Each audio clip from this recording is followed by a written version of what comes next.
নৈহাটির বড়মার কাছে ভোর রাত থেকেই ভক্তদের উপচে পড়া ভিড়।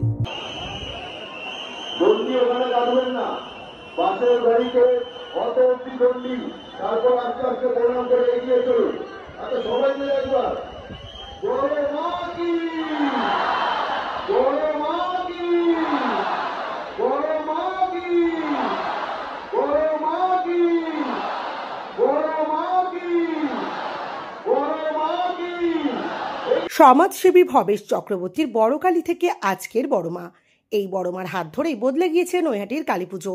তবে ধর্ম হোক যার যার, বড়মার সবার।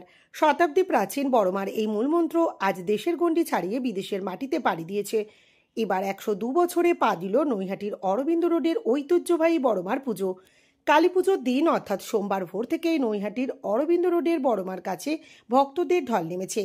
বড়মার আশীর্বাদ নিতে দূর দূরান্ত থেকে ভক্তরা ভিড় জমান বড়মার কাছে মনস্কামনা পূরণের জন্য। এদিন ভোর রাত থেকেই বড়মার কাছে দণ্ডি কেটে প্রার্থনা করেন শয়ে শয়ে ভক্তরা।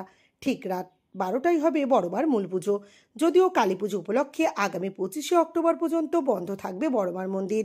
ভক্তদের বিশ্বাস, বড়মা কাউকে খালি হাতে ফেরান না, বড়মার কাছে কিছু চাইলে তা পাওয়া যায়। প্রসঙ্গত, পুজোর কটা দিন বড়মাকে ঘিরেই উৎসবে মেতে ওঠেন নৈহাটিবাসী।